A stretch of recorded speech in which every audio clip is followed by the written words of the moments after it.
everyone. My name is Theresa McClenaghan, the Executive Director of the Canadian Environmental Law Association, and it's my pleasure to be moderating our breakout session this afternoon. We're dealing with the topic of environmental racism. We're going to be calling on all of our guests in a moment to introduce themselves, and then I'm going to direct some questions throughout the afternoon to deal with the topic of environmental racism, and I hope that you leave with a much better understanding of why we think it's important to discuss this topic today, and some ideas about what you could do next. So I'd like to start by turning to Cheryl, and if you could introduce yourself, Cheryl. Yeah, thanks, Theresa. My name is Cheryl Teelucksingh. I'm a full professor and chair of the Sociology department at Ryerson University. And I've been doing work in the field of environmental justice for about 20-something years. Great, thanks, Cheryl. And Nadia, could you introduce yourself? Goe, Deluizi Gatigoebit, Nina Lonuk. So hello, my name is Nadia George, also known as Thunder Woman, and I'm of the Mi'kmaq Nation. And I am a public educator, media personality, actress, and therapist for over a decade. So my work within the community is really about equity, as we are here speaking, and being an ambassador for clean water initiatives. Great, and last but not least, Sabaa, could you let the audience know who you are? My name is Sabaa Khan. I'm a lawyer specialized in international law as it relates to environment and trade. I'm also Director General for Quebec and Atlantic Canada at the David Suzuki Foundation. Thank you, all of you. Well, I'm looking forward to our conversation this afternoon. And I'm wondering, Cheryl, if we can start with you. If you can let us all know, when we say the phrase environmental racism, what do we mean? Okay. I think one of the best ways to think about environmental racism is to see it as a form of institutional racism. So we're familiar with thinking about institutional racism as being forms of racism that apply to things like policing and housing and the labor market. So in terms of environmental racism, we recognize the fact that that there is a disproportionate burden that is borne by Indigenous people and communities of color. So environmental racism is actually a form of racial bias, and because in Canada, environmental racism is very much felt and borne very heavily by Indigenous communities, there's a strong connection to issues of colonialism as well. Well, that gets us off to a great start to have some context, but we'd also like to appreciate some real-life examples. And so, Nadia, I'm wondering if you can give an example of environmental racism as it occurs on the ground. Yeah, so I mean, all throughout Turtle Island or Canada, however it's going to be referenced, you can see tangible evidence and examples of environmental racism. But more specifically, the ones that come to mind for me are Chemical Valley in Sarnia, which is right in the backyard of the Mjinang First Nations, and I apologize, I hope I'm saying that right. We look at Grassy Narrows, and we look at even the historical, Africville of what was happening there. And so when we're looking at tangible examples of environmental racism, what we're seeing is that most often these communities and the areas around them have been chosen for toxic waste sites, chemical producing plants, landfills, dump sites. And what's really sad about it is that these are not sad and unfortunate mistakes. These are predetermined locations chosen and approved by the government. And so what we're seeing is that through the action and manner in which they continue to build these hazardous buildings and systems around these locations and these communities is blatant discrimination. And second to that, as people in power and the government continue to ignore the evidence-based research that is out there that shows the negative health impacts this has for these communities, the socioeconomic effects, the cries of the people, they're outright saying that these people do not matter. So some real food for thought in terms of thinking about a lot of these locations. They're, things people are living with every day, and for many of us, they're just not right in front of us, and we don't think about it. But some people are living with these contexts every single day.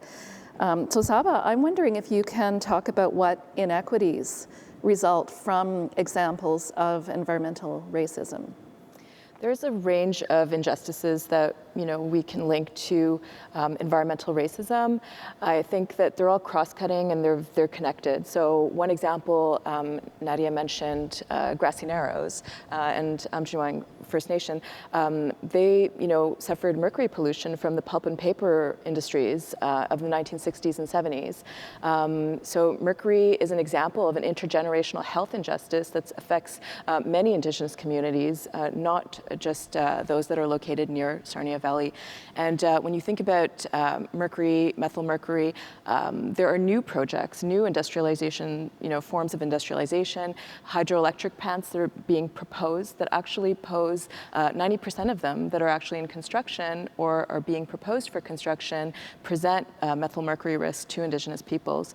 And you can imagine with mercury, for instance, we find methyl mercury in marine mammals, in fish. So communities who are eating traditional foods, rely on country foods, would be exposed to a higher level of that poisoning.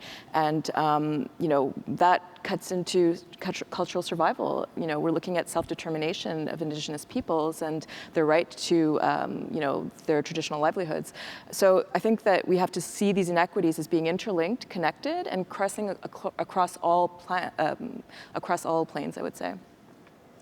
So Cheryl, what do we know in your research and the work you've been engaged with, what do we know about the causes of environmental racism and any of these specific examples in terms of what's behind those decisions? Right. Okay. So in terms of the causes, and I think the examples that we've been getting so far are really sort of helpful to sort of highlight that these aren't problems that are starting, that are immediate issues, but they're really sort of historically based in unequal power relations. So they're structurally oriented.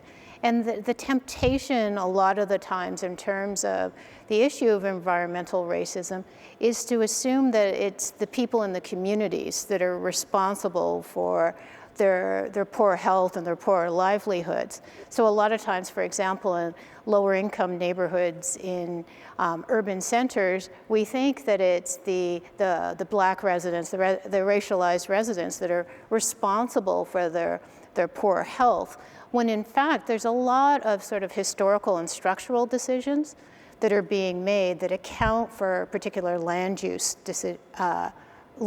issues. So looking at settler colonialism then becomes a really good place for us to see that within Canada there has been a particular orientation to the environment or nature or land in terms of how Indigenous people often perceive it. And land gets seen then as being for capitalist resources, right? So it's a natural resource rather than something that gets values for health or for community or for even culture. So that starts to give us some of the orientations for where we may see change when we see where the causes are actually situated. That's very helpful and that's pretty intriguing. I hope we get more into that line of thought as we go along this afternoon. So Nadia, what do you think allows environmental racism to be perpetuated in Canada? So I think one of the huge factors is the policy making, the people who are in power and the gatekeeping that happens when negative outcomes and impacts are found. I think the second piece is, as we talk about colonialism, Indigenous people have been taught over the last 400 years that their voices don't matter, and that if they are to stand up against injustice, more harm is going to come to them. And although this is a sidebar, not necessarily a part of the conversation, but we see it when we are looking at residential schools in regards to, if you stand up against this injustice, you won't see your children again. You'll go to jail. Your family members will be, killed or murdered. And we're seeing this happening still today to our land defenders, to our knowledge keepers. So I think, as Cheryl had mentioned, this power of imbalance and not having proper access to supports to navigate legal systems. The legal system in which one would go through to try to fight the good fight is designed and rigged, from understanding it, to benefit those who are in power. And it is designed and rigged to exhaust and discourage those who are trying to fight the good fight. And although there are many wonderful groups, justice groups, who are working with Indigenous communities, when you are in bad health and you don't have proper education and you don't have the proper tools to navigate these systems, it makes it extremely difficult to stand up for your own rights and for those of your communities. So that's going to be something that I have to take back when we think about the way we help build processes for decision making and thinking about those kinds of impacts on communities participating in those processes and whether they can stay with the decision making process right through to completion, or, as you say, whether they're worn out with the fight. So Sabaa, who do you think needs to be included in developing the solutions to environmental racism? I think in thinking about the solutions, we definitely have to look first at the legal system. Both my colleagues here mentioned it, that the law is a problem because industrial development in Canada, throughout the 20th century was based on the dispossession of lands, of Indigenous lands. There was racist, discriminatory legislative tactics used throughout the 19th and 20th centuries, one of which is the Indian Act.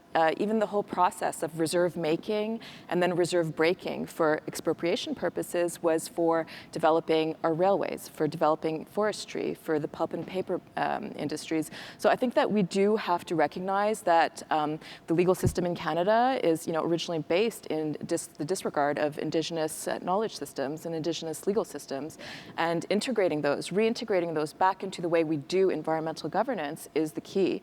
And not only Indigenous peoples, but we're looking at research also that affects urban racialized communities. There's research across Canada that shows that communities of color are subjected to a disproportionate burden of pollution.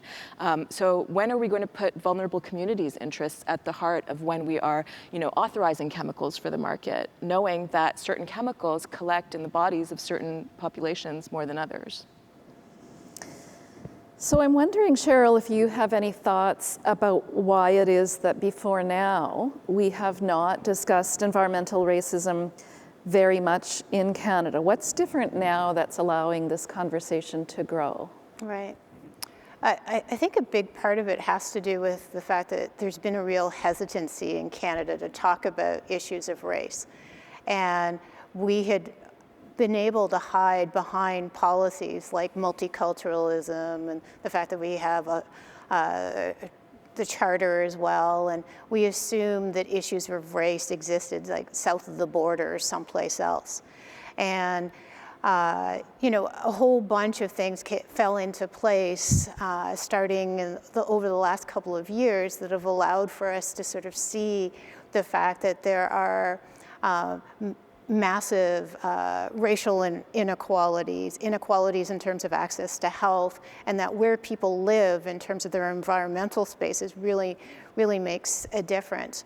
So, we looked to the incident of George Floyd in the United States and started to recognize that we have racial problems here. So the veil of multiculturalism was really sort of hiding the systemic racism that, as I said, and institutional racism that is so much a part of highlighting how environmental racism functions.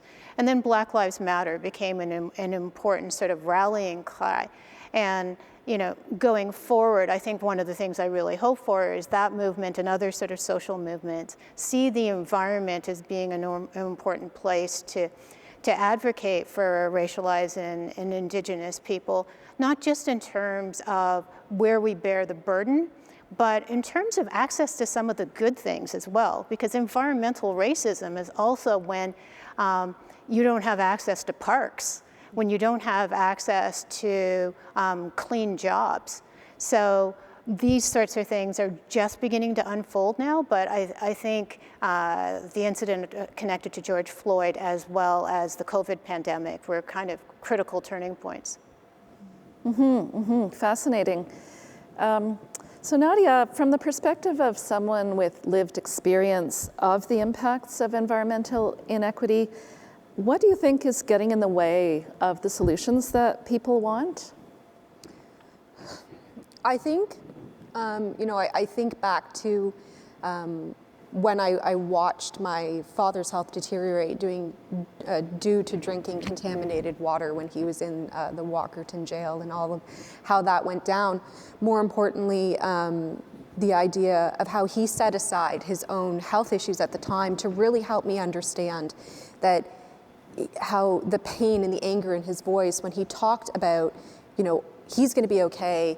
This is going to get dealt with within a couple months. But behind that our Indigenous brothers and sisters and other relations are going to be dealing with this for a very long time. And they have been for a very long time. And that no one is going to be held accountable. No one's going to go to jail. No one's being fined. Was a really big eye-opener for me. And as I started to research why that was, what I've come to found through my own understanding is that people in power do not want to have or to be educated from those they see inferior to them. And that has been the historical narrative for Indigenous or marginalized or racialized people. They want information from those who are like them, who look like them, who circle in the same groups. And I kind of laugh because Indigenous people have been using evidence-based sustainable methods since time immemorial. So for me, it's like, what is really the inferior piece here? Who's really inferior? And our knowledge keepers and our land defenders are literally screaming out the solutions. They're there, they're accessible. And I really just feel like it's about power and balance and profit.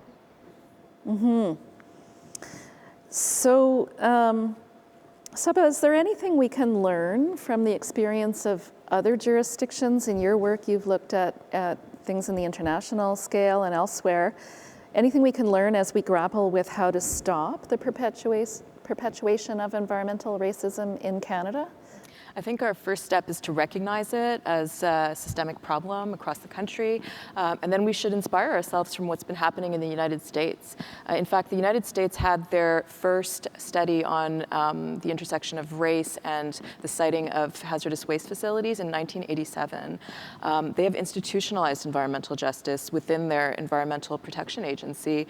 More recently, not only do they have interagency councils on environmental justice, but now they have a White House Advisory Council. So both within government and even outside government, having independent experts to educate them on how to create policy, trade policy, environmental policy, employment policy, really a whole of government approach to environmental justice and making sure that lawmaking is not excluding the populations that have always been marginalized by lawyers, lawmaking institutions. So if we start to think about looking forward from where we are now, I'm wondering, Nadia, if you have any thoughts about solutions. What could be solutions to avoiding and redressing environmental racism? What are your thoughts on that? I think that we all kind of need to take a step and look in ourselves and ask ourselves, why are we so afraid to admit that we're doing it wrong? Why is that? And to stop sweeping all of the uncomfortable conversations we don't want to have, all of the atrocities that are ongoing under the rug. And I challenge people in power, I challenge people who are profiting from these hazardous systems to shut up. Stop talking and listen. I think if we all make time to listen to those who have the knowledge, to turn back to the original peoples of this land and start speaking to them with respect and open hearts, that we will find a better way to do this. We can find a way to come together and, bring longevity to earth and community and resources and things that we can all benefit from. So I think that we just need to start doing this work differently because it isn't working, right? And we need to do better. Mm-hmm. So Cheryl, do you have a thought in terms of solutions or more than one solution to redress the environmental racism of the past and to avoid it going forward? Right. Well, I think there's a couple of strategies. So, as my colleagues have been saying, there's been a lot of sort of grassroots efforts to highlight the problem and for communities on their own to come up with solutions, from doing everything like monitoring their own environmental health to starting registries in terms of water quality. And those things are significant, but in order to sort of scale that up, probably the best sort of avenue is policy. So there's currently a policy, C-230, that is going through the House of Commons. It's gone through two readings right now. And that is an attempt to ensure then that environmental racism is acknowledged by the government as a major sort of stakeholder, the government that provides opportunities for sectors such as the oil and gas sector, to recognize that there needs to be a redress to the problems of environmental racism. And if we're fortunate enough to have that go through and be passed, then Canada will be actually one of the first countries internationally that will have that type of policy protection. So I think that's really sort of critical to sort of acknowledging the work that's already been happening in a lot of communities. Mm-hmm, mm-hmm. And Sabaa, what about you? What do you think in terms of solutions for avoiding the continuation of environmental racism and then redressing what's been happening to this point over the past many, many decades and centuries to date? I think we have to acknowledge that, environmental racism exists at all scales. Internationally, if you think about hazardous waste, plastic waste exports that are going to developing countries, if you look nationally, municipally, in Montreal, we had a new climate plan that was adopted last year. Is there a mention of Indigenous peoples in it, or a mention that there's 34,000 Indigenous residents that live in the city? How can we be creating climate governance plans without integrating, these knowledge systems? So I think that there's lessons to be learned at every level. Even for the grassroots movements, we need a more universal, unifying movement. We have to accept that the environmental movement, environmental lawmaking has catered to very elite sector of society. And the results we can see, in terms of like canopies in Montreal neighborhoods, we see racialized, low-income neighborhoods having, very much fewer trees than more affluent neighborhoods. And these are going to affect climate change, adaptation, resilience. So I think that, above all, there is a change to be made at every level, personal levels, collective levels as well.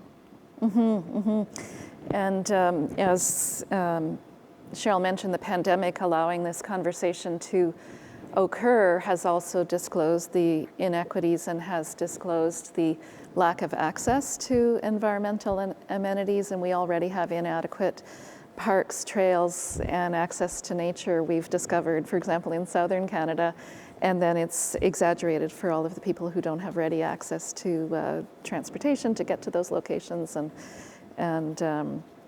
it's becoming pretty obvious that we need to do better. I'd just like to circle back and talk about something that one of you said a few moments ago, which is the fact that we have structurally unequal power in decision making. And I'm wondering if any of you have more thoughts on that, how we can deal with that and how we can start dispersing power better so that people can find their voices and be part of the decision making and see that in the actual decisions that result. That's a good question and a hard one. I think just because of the narratives and that have been happening for Indigenous people, I think it's important to address that Indigenous people aren't trying to find their voices. Their voices have always been there, that they're just not being heard. They're falling onto deaf ears. How they would do more than they're already doing, to be honest with you, I don't know that I have the answer to that. I think it's more about people who have privilege, I include myself in that situation, and doing some of that work in regards to, signing petitions, becoming part of your MPP committees, going to public hearings and having your say. I think that we should be asking privileged communities to start making space for those whose voices are falling on deaf ears. Mm-hmm. Any other thoughts on that question in terms of how we redress the structural power inequity in decision making? I agree that with Cheryl, and I also think that legislative change is necessary. Our Environmental Protection Quality Act is just outdated and it needs to be reformed.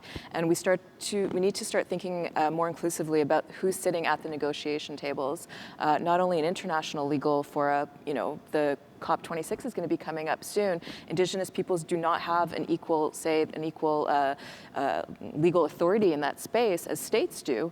Is that justified? So I think that we have to rethink about what we think about governance, and we have to make an active, effort to just redress that. Mm-hmm. Mm-hmm. And something Nadia mentioned earlier in the conversation was about the problem of gatekeeping. And so I'm also wondering, Cheryl and Sabaa, if you have thoughts about that. When I think about gatekeeping, I'm thinking especially in the world of environmental law that I work in, who's allowed to participate in a process, for example, and some of the changes in law that happened over the last decade and a half really restricted those opportunities, and lo and behold, people didn't like being told they couldn't participate in decision making and had a bit of a taste of what that's like. In terms of dealing with that gatekeeping problem, how do you think we can go about addressing that? Well, a lot of the community consultation process tends to be, we're going to have a couple of meetings at, 11 o'clock on Tuesday and Thursday, and hopefully the communities, the affected communities, the people who are really going to be either disadvantaged by the decisions that are being made, don't have the time and the resources to attend those types of consultations. So a lot of the time when I'm encouraging key stakeholders to think about how they're doing community engagement to contribute towards power change is to say, you need to go where the communities are in the first place, and to get a sense as to not just describing what their problems are, but to get a sense of where they would like to go in the future, and to empower them to be the sort of key decision makers in terms of all sorts of things, from urban planning to defining what jobs should look like. So it's about changing those sorts of patterns. Mm-hmm. And do you have any thoughts, Sabaa? How do you have more people truly participating in the decisions in ways that their voices are not excluded? Mm-hmm. Well, I think that distributional justice is also very linked to procedural justice. So we have to make sure that there are avenues for people to do community consultations and such. And more than that, environmental racism is a facet, it's a part of systemic racism, right? We've had so many commissions, we've had looking into the problem of systemic racism in Canada. We have professional societies, doctors, lawyers coming out and saying that, yes, we do have a problem of systemic racism. We need to push our governments to implement the recommendations that have been made.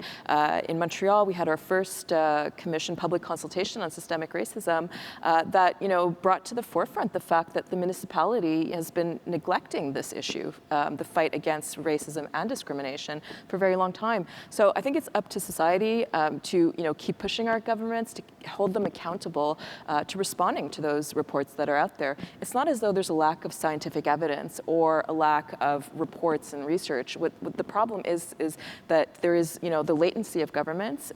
They don't see, it's not a political priority.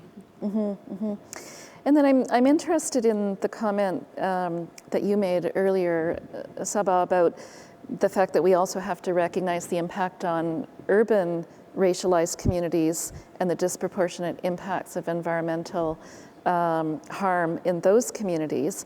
And I'm reminded in that about a shocking study done in one municipality in Ontario a number of years ago that looked at lifespan and found a 20-year difference in lifespan between a community that lived close to the industrial facilities versus the wealthiest and lowest income versus the wealthiest community that was the furthest away and not downwind. And so I'm wondering if you have seen a lot more recognition in any of your work about urban racialized communities and environmental impact, and whether those communities are finding ways to become more engaged. Well, we at the Foundation are working on research projects that look at climate change resilience. And so one of our priorities is to integrate, criteria that look at, how should cities be planting their trees in order to have equitable protection, climate change resilience for all neighborhoods and Black and Brown and Indigenous communities as well.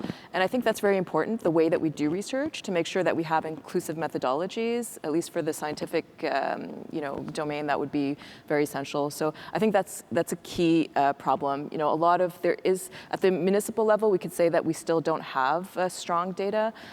So data is the first step, I think, when we're talking about urban neighborhoods, heat islands, looking to see also inequities in parks and trees and landscapes. And what about you, Nadia? Are you seeing different recognition in different types of communities in your work about the fact that environmental inequities exist and that people are trying to get involved? Yeah, there's been a lot of activity within our communities trying to come to the forefront and share their own lived experiences. We have a lot of wonderful Indigenous people that are now coming up through the government and doing the good work and addressing these situations and bringing that to the forefront. So there's lots of activity that's going on there. I think in regards to the urban areas, I'm not sure that I can actually comment on that. It's not something I'm overly familiar with, just because my work does more focus on communities that are usually outside of that area. But to say things like, if we bring up Six Nations and those things, those communities that are close to cities and things like that, unfortunately, we're still seeing the drawbacks of how environmental racism is affecting those communities. And I agree with Sabaa around needing more data. We need more people who are objective to the needs of those communities to come in and do, really speaking with everyone in the community, not just, the chief or the band members, or like really talking to people in the community and finding out how is that affecting them within their homes.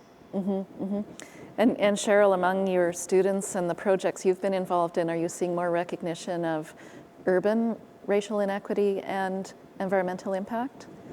Yeah, in terms of concerns for climate change, which is probably going to be the next issue that we're increasingly dealing with, right? So not to say that we're not already sort of sitting within the context of seeing the reality of that, recognizing that particularly in cities like Toronto, there's a lot of aging infrastructure, and particularly in lower income pockets where we have, say, government subsidized housing, that infrastructure tends to be the most problematic in terms of heating and cooling, in terms of access to public transit, because it's often sort of suburban. And beginning to do sort of inventory planning to see how these communities will be, as was already said, what's their capacity to be resilient if there's an increased ramping up of climate change.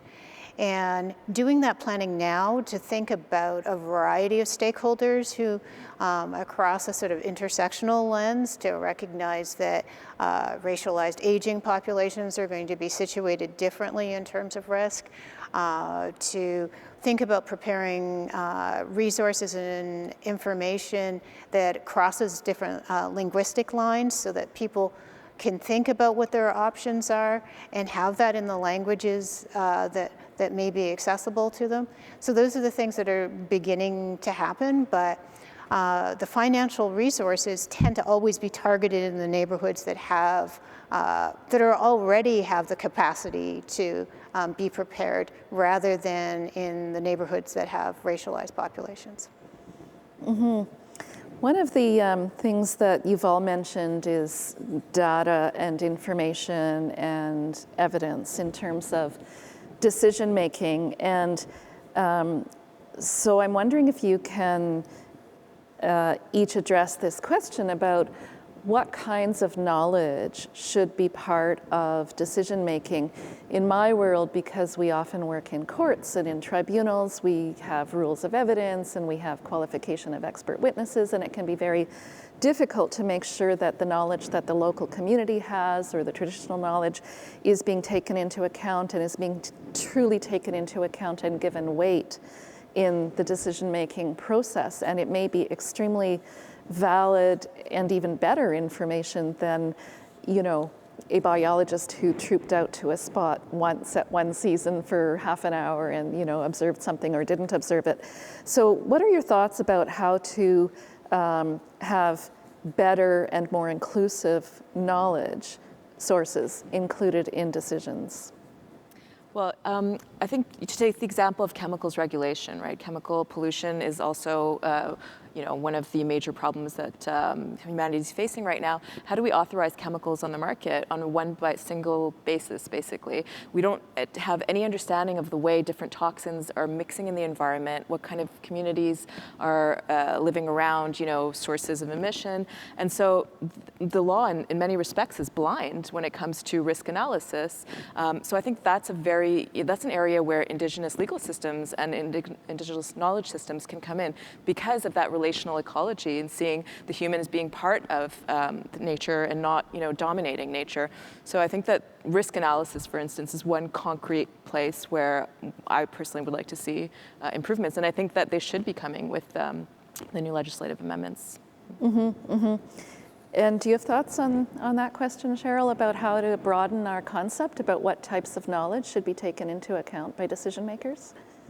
Well, there is actually a coalition, the National Environmental Racism Coalition, and part of what we're looking to do is to do some spatial mapping so we can get a sense as to the distribution of, as was just highlighted in terms of the environmental risk. And that when we're using GIS maps, we can easily sort of overlay the specific, and there's a variety of different types of environmental risks, but demographic data to get a sense of where that's sort of located and to highlight both local and regional needs for advocacy. At the same time as doing sort of qualitative research in terms of interviews and focus groups to find out what strategies that communities have been using, and as you said, to make sure that some of that sort of local knowledge gets to inform our sort of understanding of the environmental risks that may also be dominated by a particular scientific reading. We just had, before I turn to you, Nadia, I'm struck by the fact that we just had a Nobel Prize in Economics awarded to a Canadian researcher who found that the traditional economics thinking didn't actually turn out in the real world in terms of wage levels and rates of employment. And I think that's often true, that we end up in our decision-making processes with experts who've been trained in a certain paradigm and are maybe not taking into account other forms of knowledge that are equally valid or even more valid in the real world. But Nadia, what about you? What do you think we need to do, or decision makers need to do, in terms of recognizing other kinds of knowledge? I think everyone here has really touched on something that I just actually realized is really interesting. is why is it that those who are actually working on the land, living off the land, as I refer to our Indigenous communities, why are they not considered experts? That's my first question, right? So ask yourselves that. And then secondly, this idea of what I consider to be lazy work. I hear from people who are in power, well, we just don't have enough access. Not enough people come forward. And as you said, Cheryl, then go there. Stop doing the lazy work. Listen to people's stories, see their experiences, and out of those narratives, we can build patterns. We see it. We do it all the time in any type of narrative therapy work. So why are these things not being done? And I think we need to stop looking at the idea that because somebody has a degree, or because somebody went to an Ivy League university, that their voices are more important than others.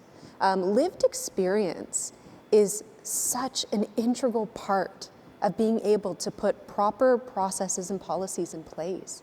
We have to be able to speak to the people who are on the front lines doing that work to really understand, are these policies that we're putting into place even working, right? So I think that's probably a good way to go about it, is to just really start doing the work that apparently nobody wants to do, and to stop minimizing the knowledge that these people have. Yeah, I'm struck by how often in my work I see reference to desktop modeling or desktop environmental assessments and impact statements.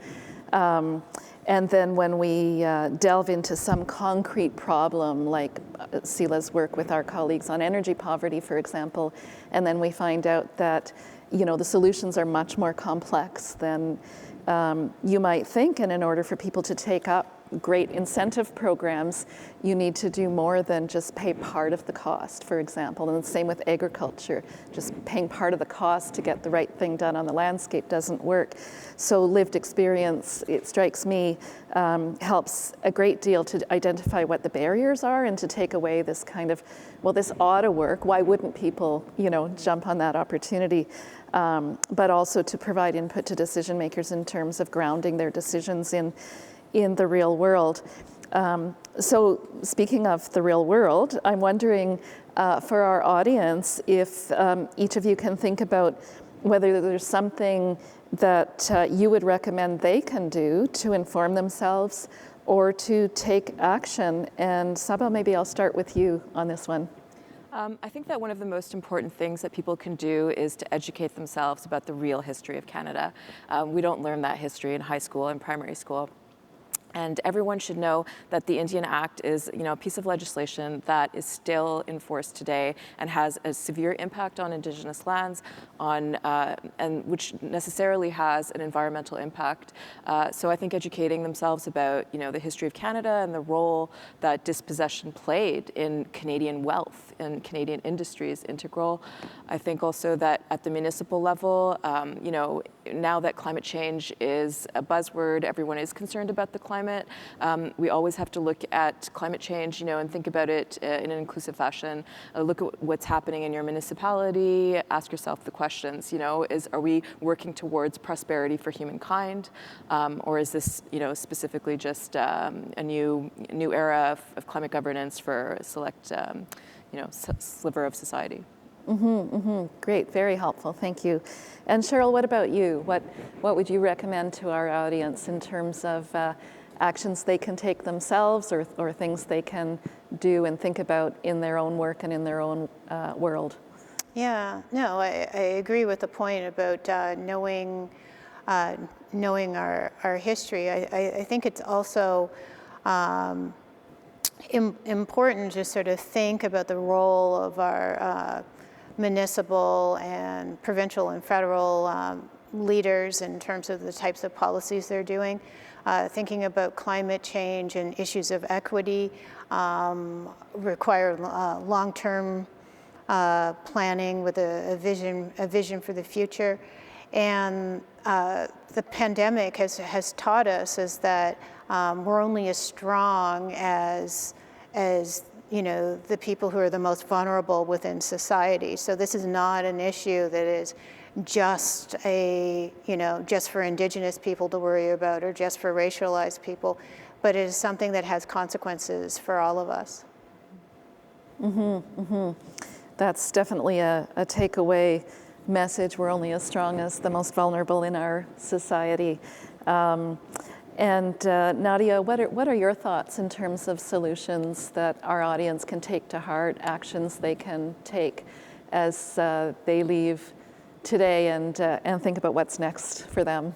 Yeah, I think that I want to echo what's already been said. It's about taking the time to learn about what has really been going on in this country. And it's difficult.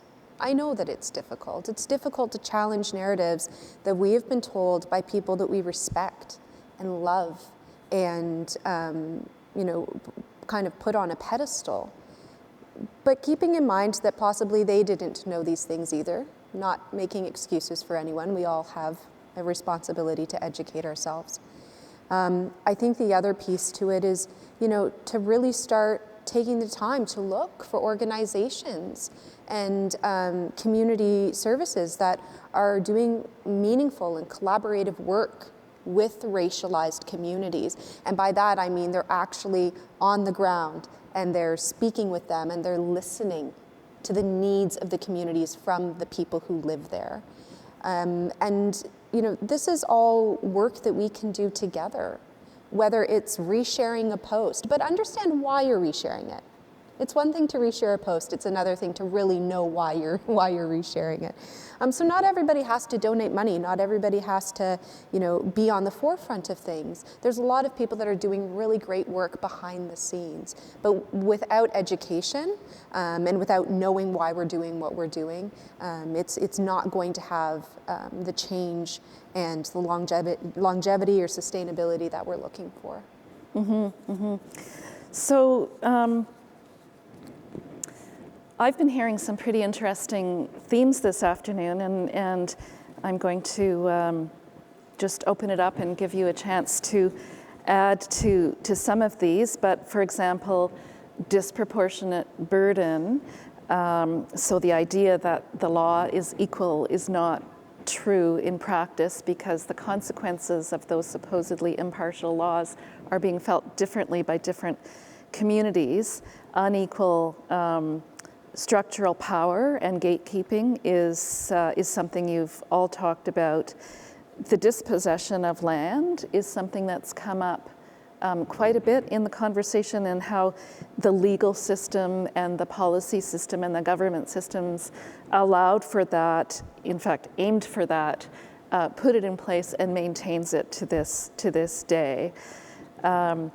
We've heard you talk about the disregard of other ways of knowing and other legal systems like Indigenous legal systems, and the fact that sometimes when we think about environmental issues, we're thinking too narrowly. We're not thinking about the range of impacts, like the lack of access to the positive sides of environment, like trails and parks and outdoor environments, but also the racialized communities in urban environments being impacted disproportionately, including in indoor environments and including with heat island effects because of the lack of tree cover and that kind of thing. We've also talked about the fact that we need to recognize that people need a place to advocate where their voices will be heard and where they'll be given a role in the actual decision making. So not just checkbox, environmental decision making, but processes that provide evidence that those kinds of perspectives and impacts are being taken account by the decision maker. And recognizing who we think are the experts and why aren't the people on the land the experts who have been on the land from time immemorial, or who have at least many generations in a particular place and know that land inside and out, or that system inside and out.